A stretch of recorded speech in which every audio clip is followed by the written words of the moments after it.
Hello à tous, j'espère que vous allez bien. Donc aujourd'hui, je suis super contente d'être avec vous, avec quelqu'un qui m'inspire beaucoup et j'espère que vous aussi vous connaissez, donc Ty Chris. Salut. Voilà, Enchanté. qui est donc un sportif de sport extrême, notamment de Exactement. roller. Voilà, je l'ai été pendant de longues années en tout cas. Exactement, et tu es connu pour avoir donc battu le record du monde du saut dans le vide depuis la Tour Eiffel. Avant ça, j'avais fait les X Games pendant de longues années, en tout cas les grosses compétitions aux États-Unis. Donc voilà, donc je pense que vous le connaissez beaucoup plus par rapport à son parcours en tant que sportif. Mais aujourd'hui, je suis aussi là pour l'interviewer par rapport à tout ce qu'il a fait donc après le sport, c'est-à-dire qu'il a entrepris et lancé donc la société On-Off Télécom, donc, dont tu vas nous parler. Exactement. Voilà, l'application qui vous permet d'avoir donc plusieurs numéros sur votre smartphone. Exactement. Trop cool. Et let's go.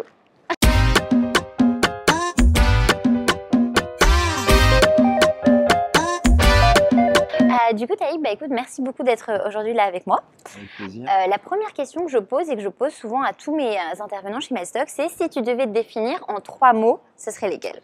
Alors, en 3 mots pour me définir, clairement le premier ce serait la passion, Ouais. parce que je suis un gars qui a toujours été passionné, j'ai fait les choses comme ça, et c'est ça qui me permet de foncer comme un diable, etc., et de vivre comme un dingue. Après, c'est le travail. Il y avait d'autres qui étaient beaucoup plus doués que moi dans le sport, mais moi j'étais beaucoup plus travailleur. Et c'est ce que je mets dans l'entreprise aujourd'hui. J'essaye surtout dans des domaines que je ne connaissais pas, dans ma boîte, j'y connaissais rien, donc je partais d'en bas. Il fallait que je travaille plus que quiconque pour devenir ingénieur télécom, etc. Et le troisième point, c'est vraiment penser out of the box avec beaucoup d'ambition. Je suis quelqu'un de très imaginatif et donc j'ai essayé toujours de voir les choses en grand et réinventer les choses. Dans mon sport, j'ai inventé des figures et là, dans le monde des télécoms, déjà, je suis parti sur un opérateur mobile mondial à essayer de réinventer un peu le monde des télécoms. Donc voilà, c'est passion, travail et penser out of the box. J'adore, ok, trop bien. Et du coup, pour les personnes qui ne te connaissent pas et finalement qui ne connaissent pas un peu ton parcours, qui est-ce qui t'a poussé finalement à vouloir déjà d'une te lancer dans le roller et si tu pouvais un peu nous partager un peu tes moments clés de ton histoire. Alors, mon histoire, le roller, j'ai commencé à l'âge de 5 ans. En grandissant, c'était vraiment ma passion de toujours. En grandissant, j'avais envie d'en faire mon métier, en tout cas de faire des compétitions, etc. J'ai réussi à 20 ans à devenir professionnel et j'ai commencé à voyager dans le monde entier, à faire des compétitions et à vivre pleinement de ça. Après, je me suis rendu compte assez vite, même si j'avais été champion du monde plusieurs reprises, etc., que c'était quand même un petit monde un peu élitiste et donc ça ne me permettait pas de vraiment toucher le grand public et c'est pour ça qu'en quelque sorte assez jeune j'ai commencé à devenir entrepreneur sans vraiment le savoir, c'est-à-dire que si je ne me prenais pas en main dans mon sport à devenir mon propre manager, mon propre RP, mon propre avocat, à lire les avocats, à lire les contrats, etc., finalement rien n'avançait, à monter mes propres événements comme le saut de la Tour Eiffel et Sacré-Cœur. Donc ça, tu as monté ça vraiment tout seul? Alors, je me suis associé avec des potes, mais on l'a fait vraiment, c'est moi qui ai eu les autorisations, le budget, etc. Et ça, c'était finalement comme créer une start-up. Ouais, c'est ce que j'avais vu ça, tu comparais un peu. Voilà, l'idée, inventer quelque chose, faire quelque chose qui n'existait pas, convaincre tout le gouvernement français, trouver 1 million d'euros, monter une équipe de 100 personnes, faire un plan de com, faire le buzz autour de ça, etc. etc. Donc, finalement, le sport difficile que j'avais choisi m'a obligé de devenir un sort d'entrepreneur dans l'âme. Et logiquement, j'ai même pas vu la transition et même je devenais un peu frustré de n'être qu'un sportif. Ouais, c'est ce que tu disais, sur l'image des gens. Et donc, parce que tu ressentais ça justement, que les gens te disaient, finalement, ils te catégorisaient, ah oui, donc c'est Ty Chris le. Un petit peu. Alors après, les gens étaient extrêmement admiratifs, parce que quand on est champion du monde, s'il y a bien un truc au monde qu'on ne peut pas acheter, tous les milliardaires de la planète peuvent quasiment tous se payer, sauf une carrière de sportif. C'est le seul truc qui n'est pas à vendre. Exactement. Donc ça, c'est sûr qu'il y avait beaucoup d'admiration là-dessus, mais moi, je le vivais beaucoup plus qu'un sportif, puisque pour arriver à sortir du lot, j'ai dû être beaucoup plus ingénieux. Et donc, il y a un moment, ça commençait à me frustrer parce que j'avais envie de prouver que j'étais un entrepreneur. Et donc, je me suis dit, je vais commencer en bas de l'échelle dans un total nouveau métier, sans argent, sans rien connaître. Et vu que je suis un compétiteur, je vais essayer de monter dans le bas de l'échelle dans un nouveau métier et prouver aux gens que je peux être aussi fort ailleurs que ce que j'ai été dans le sport. C'était pour me prouver un peu personnellement, pour sécuriser mon futur, pour prouver aux gens et aussi par passion pour créer un produit innovant. Ouais. Et pourquoi du coup tu as choisi ce secteur-là en particulier? Parce qu'on t'aurait pu choisir Alors, n'importe lequel. j'ai choisi, en fait, j'ai pris les 6 points qui étaient en tout cas pour moi, importants quand Ouais, on crée une boîte. Le premier point, c'est justement que moi, j'étais dans un petit sport qui n'avait pas beaucoup de potentiel. Donc, je ouais, me suis dit, si je choisis un domaine, je dois choisir le domaine le plus grand au monde. Au d'accord. moins, je serai peut-être pas le premier au monde dans les Ouais, télécoms, mais même en étant le centième mondial, j'aurai une multinationale qui vaudra des centaines de millions d'euros. Tu d'accord. vois ce que je veux dire? Je voyais le parallèle. En étant le premier mondial en roller, ben, je gagnais moins bien ma vie que le millième footballeur. D'accord, Donc oui, le parce parallèle que était un peu là-dessus. Donc je me suis dit, quitte à travailler 10 ou 20 ans dans une industrie, autant voir les choses en grand. Donc je vais choisir télécom. Au moins, je suis sûr de ne pas me gourer. Après, je me suis dit, il faut que j'arrive à inventer quelque chose qui n'existe pas dans les télécoms. Et ce d'accord. que j'ai inventé, j'ai appelé ça le cloud number. En fait, d'une façon assez simple, c'est que tout est dans le cloud, notre musique avec Spotify, nos films avec Netflix, nos fichiers avec Dropbox, nos mails. Quand j'ai plus de batterie, je peux lire mes mails sur un ordinateur ou sur un iPad ou sur le téléphone d'un pote. Mais ce n'est pas le cas de notre 06, notre numéro de mobile qui, Exactement. lui, est coincé dans la carte SIM. Je trouvais totalement ridicule que on est dans un monde où tout est dans le cloud et il y a autant de technologies et pourtant notre numéro de mobile est coincé dans ce petit élément en plastique. Mm. Donc l'idée que j'ai eue, c'est de me dire, est-ce que je peux mettre le numéro de mobile dans le cloud comme une adresse mail? Et dans ces cas-là, je pourrais avoir plusieurs numéros de mobile, un pro, un perso, un numéro américain, un numéro français. Quand j'ai plus de batterie, je peux récupérer mon numéro sur tous les téléphones, etc., etc. Donc j'ai choisi l'industrie et j'ai vu que j'avais une idée qui n'existait pas dans cette industrie et qui potentiellement pouvait révolutionner cette industrie. D'accord. Après, il Mais fallait le ouais. monter, trouver de l'argent, Exactement. etc. Mais comment tu as eu cette idée-là? Parce que souvent, tu sais, on se dit toujours, oui, on a plein d'idées. Comment tu l'as eu cette idée? Ben, je l'ai eu comme en fait là ce que j'ai un peu expliqué, c'est-à-dire que j'ai pris sur une feuille blanche et j'ai marqué les 6 points qui sont importants pour moi pour créer une D'accord. boîte. Donc je vais les dire rapidement. Donc le premier point, choisir la grande industrie. Deuxième point, clairement inventer quelque chose qui n'existe pas dans cette industrie. Troisième point, ubériser cette industrie, arriver à être propriétaire, par exemple être le plus grand opérateur mobile mondial sans être propriétaire du réseau. Quatrième point, on est dans un monde où l'expérience utilisateur est roi, donc il faut inventer quelque chose qui est plus simple pour les gens. Cinquième point, il faut être propriétaire de sa marque et vendre le même produit dans le monde entier. Et sixième point, choisir un métier où il y a une distribution tout de suite mondiale. Donc avec ces 6 points, j'ai commencé à réfléchir et c'est là que je me suis dit, une application, Ouais. donc distribution tout de suite mondiale, propriétaire de mon produit, expérience utilisateur, etc. J'ai inventé le D'accord. cloud number, télécom, etc. Et ça rentrait quoi. D'accord. Donc j'imagine, enfin, du coup, tu vois vraiment les choses en grand. Et j'imagine que cette aventure, c'est quand même un challenge. Ouais, c'est sûr. Ça a été quoi pour toi là, le plus grand challenge? Un challenge que tu voudrais partager avec les spectateurs de Mestalk? Après, le challenge est journalier parce que c'est une bataille continuelle et tous les C'est jours vrai. on apprend de nouveaux trucs. Mais globalement, ce qui a été très très dur, ça a été la partie financière parce que D'accord. clairement, moi je démarrais sans argent Ouais. et créer un opérateur mobile mondial, ça coûte des millions d'euros. Et J'imagine au sur début, quand Internet. j'étais allé voir les fonds d'investissement, ils m'ont un peu, à juste titre, hein, je ne peux pas leur en vouloir, un peu rionné parce qu'ils se sont dit, c'est pas le rollerman qui va réinventer le monde des télécoms, J'adore, c'est ouais. clair. Et donc, ce que j'ai réussi à faire, ce qui était un tour de force assez rare, Ouais. quand j'en parle autour de moi, je crois que j'ai rencontré personne qui a réussi à faire ça, D'accord. c'est que j'ai convaincu tous les gens de mon entourage, de mon chirurgien qui a été le premier, à D'accord. mon avocat, à mon comptable, à des potes riders, je veux dire tout le monde, tout le monde, tout le monde. Et j'ai fait signer comme ça 130 personnes. D'accord. Donc tu imagines, pour que 130 Bah signent et te ouais. font un chèque, j'en ai rencontré plus quand même, hein, je vais Bah pas ouais. te le cacher. Mais Ok. j'avais un taux de réussite, alors C'est vrai. je devais avoir un taux de réussite à 95%, quasiment. D'accord, ok. Et ces 130, j'ai réussi, à eux tous, ils m'ont donné 10 millions d'euros. Ah ouais. Donc c'est grâce à ça que j'ai pu démarrer. Alors ça s'est pas fait d'un coup, hein. J'ai fait je crois 1 million avec 33 personnes en un mois. Après j'ai fait 3 mois 2 millions de plus.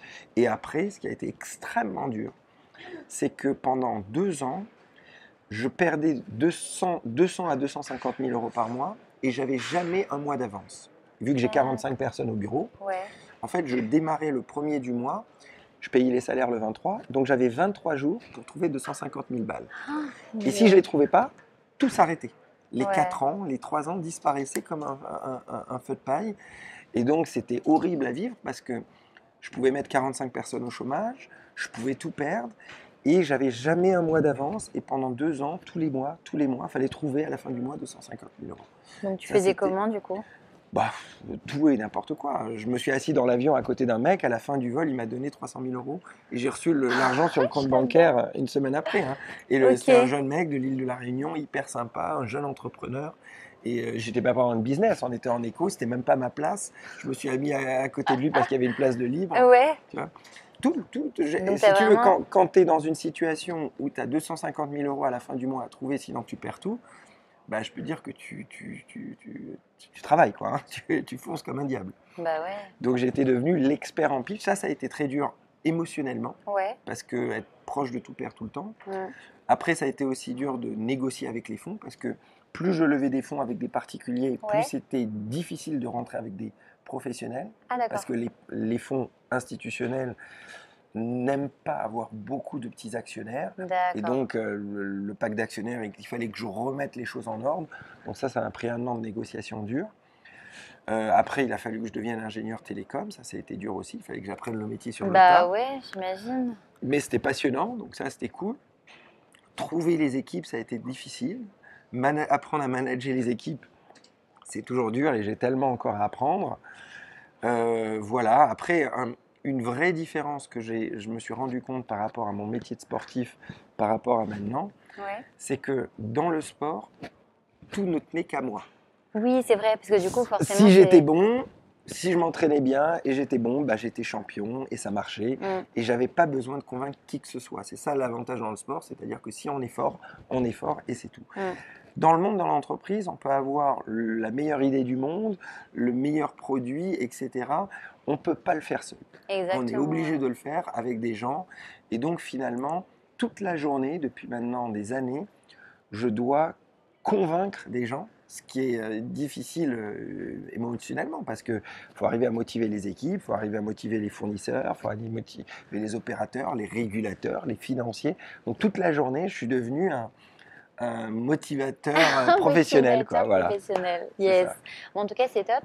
Et du coup, bah, je pense que les gens veulent savoir un peu finalement ta vision dans 3-4 ans. Où est-ce que tu vas emmener Neuf Télécom et, ou même toi, où est-ce que tu veux être personnellement? Alors, moi, je vois les choses en grand. Donc, bien sûr, mon idée d'On-Off Télécom, c'était pas simplement créer une boîte qui propose un deuxième numéro. Alors, je vais faire quand même une parenthèse. Qu'est-ce que le produit Bien propose sûr. aujourd'hui? Donc, On-Off, c'est quoi? C'est une application mobile qui s'appelle On-Off, que vous pouvez télécharger sur l'Apple Store et le Google Store, et qui permet en un clic d'avoir un deuxième numéro de mobile sur votre portable instantanément. Donc, les gens qui veulent un Ouais. deuxième numéro pour vendre leur voiture sur le Bon Coin, ou un numéro pro, perso, ou un numéro, je ne sais pas, rencontre, ou n'importe quoi, vous téléchargez l'application On-Off et en un clic, alors c'est payant, hein, ça coûte 3,50 € le numéro D'accord, ok, pour appel et SMS illimité par mois pour ce prix-là. top. Mais également, on peut se prendre un numéro américain, anglais, australien. Trop cool. L'avantage, c'est que quelqu'un, par exemple une start-up française Ouais, qui travaille avec les États-Unis, aujourd'hui, bah, elle ne pourra pas donner un numéro américain sans bah On-Off. oui, Là, elle pourrait prendre un numéro américain, ça veut dire que les Américains vont croire que cette société est aux États-Unis. Ils vont pouvoir la rappeler au prix local américain puisqu'ils rappellent un numéro d'accord. américain. Ouais, Donc ça aide beaucoup plus ouais, les sociétés qui veulent travailler à l'international. Donc ça, c'est ce qu'on propose aujourd'hui, donc cette application. Mais puisque j'ai créé un vrai opérateur mobile mondial, il y a des verticales qu'on est en train de lancer. Et donc mon but à long terme, c'est de révolutionner l'expérience utilisateur dans la main des gens. En fait, je pense qu'il y avait deux mondes parallèlement qui se créaient. Le monde des applications à la WhatsApp qui sont très fortes en termes de user experience, ouais. mais qui n'ont pas la technologie télécom. C'est-à-dire que si on n'a pas d'Internet, ça ne marchera pas. La connexion, c'est que via Internet, donc si on se déplace dans la rue, ça va couper un peu tout le Mm. temps. On peut contacter uniquement quelqu'un qui a WhatsApp également. Exactement. Je veux dire, c'est que de la même application vers la même application. Le monde télécom, à l'inverse, c'est un peu vieillissant, il n'y avait pas l'expérience utilisateur, il y a des coûts compliqués, etc. Donc moi, mon idée, c'est de rassembler les deux mondes et offrir la technologie télécom au monde applicatif et la user experience au monde télécom. Et j'espère en tout cas révolutionner nos expériences utilisateurs Ouais. dans nos téléphones dans le monde entier. Waouh, super. Et mais du coup, c'est toujours impressionnant de se dire, ouais, parce que tu sais, souvent, pour la plupart des gens aussi qui nous regardent, tu sais, ils ont des idées, Ouais. mais tu sais pas vraiment comment les exécuter ou tu as peut-être trop peur de, tu vois, finalement, de te lancer et de peut-être de voir les choses trop Alors, grand. j'ai une super technique Qu'est-ce là-dessus. que, ouais, justement, qu'est-ce que J'ai une très tu. bonne technique. En fait, en tout cas, je ne sais pas si elle est très bonne, mais pour moi, elle marche très bien et Ouais, je pense qu'elle est bonne. C'est que quand vous demandez autour de vous, quand par exemple quelqu'un a une idée de start-up, même moi, c'est quand j'avais ça. mon idée et que je demandais conseil à droite à gauche, les gens vont vous assommer de problèmes. Ils vont vous dire, tu n'y connais rien, tu n'as pas d'argent, ça va être difficile, tu n'as pas d'équipe, c'est pas Exactement. possible ton truc, etc., etc. En réalité, quand on se lance dans un projet, on ne connaît pas les problèmes futurs. Mm. Personne peut connaître la vraie route d'un entrepreneur qui est de toutes les façons en dents de scie avec des hauts et des bas, etc. Donc en réalité, d'imaginer des problèmes futurs qui vont peut-être pas se présenter et il y en aura peut-être d'autres totalement différents qui vont se présenter, ça ne sert à rien et c'est du stress un peu pour rien. Donc ma technique, c'est simplement jamais penser au problème à plus de 24 heures. Donc en réalité, je ne peux jamais stresser, je ne peux jamais me décourager parce que je ne pense pas au problème à plus de 24 heures. La seule chose que je vois à long terme, c'est la vision donc de changer l'expérience utilisateur dans le monde, révolutionner les télécoms. Ça, c'est l'étoile au loin qui me permet d'avancer au jour le jour, tu vois, Ouais. qui me permet d'être passionné et de me lever le matin et me motiver et motiver les équipes. Mais au-delà de cette partie, je me concentre uniquement à abattre le maximum de tâches à la journée. C'est un D'accord. peu, pour caricaturer un peu, c'est comme si un peu je marchais dans le noir, à voir une étoile au loin que je Ouais. suis. Et ce qui est le plus important, c'est dans la journée mettre le plus de pieds devant l'autre. D'accord, ok. Parce qu'en réalité, un succès ne se fait que sur des milliers de petits succès et dans la longueur, on y arrive. Alors que D'accord. si on commence à imaginer, à se dire, je ne vais pas arriver à lever des fonds ou mon produit ne va pas marcher, en fait, c'est pas ça qui le fera marcher ou qui arrivera à lever des fonds. Ce qui fera lever des fonds ou si le produit marche, c'est que le challenge journalier où on se challenge, on améliore la stratégie, tac, tac, tac, Hmm. continuellement, continuellement. Donc voilà, c'est cette technique qui me permet de jamais me décourager. D'accord, top. Je pense que ça va du coup, ça va permettre à des gens qui nous regardent aussi de pouvoir s'inspirer. Si tu avais un last tip à nous partager, ce serait lequel? Si tu avais vraiment un conseil à dire là aux gens qui nous regardent, qui Euh, aimeraient lancer un projet ou tu vois, qui sont juste, qui se bah, disent peut-être qu'il y a quelque Finalement, chose de au-delà différent. des 6 points, j'aurais dit normalement les 6 points, puisque c'est cela, en fait, je pense que si on construit son idée et qui rentre avec cette idée rentre dans ces 6 points, ça donne un énorme avantage. En tout cas, au moins, on part sur des bonnes bases, parce que malheureusement, souvent, les gens créent une boîte par rapport à leur connaissance à la base ou par rapport à leur, comment dire, ce qu'ils préfèrent. C'est Ouais, super de faire les choses de façon par passion, il faut les faire ouais. par passion. Mais si on se lance que dans un truc parce qu'on aime spécialement ça, on risque de se lancer dans une industrie qui est une toute petite industrie Mm. et on va se suivre pendant des années, se bouler au pied en quelque sorte. Le travail fait toujours 24 heures et on s'est lancé dans une petite industrie parce que c'est ce qu'on aimait. Mais pour donner un conseil précis là-dessus, c'est finalement être suffisamment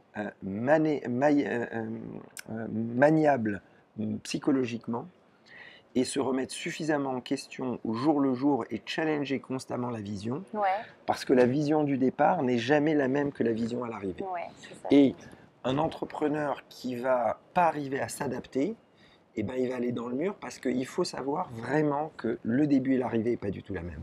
Donc, il faut savoir évoluer au maximum, apprendre de multitudes de métiers, apprendre à parler, à s'adapter aux différentes personnes à qui on parle. On ne va pas parler de la même façon à un média ou à un Ouais. investisseur. Et même un investisseur, parfois, il y en a certains qui veulent entendre les chiffres, d'autres qui veulent plus entendre la vision.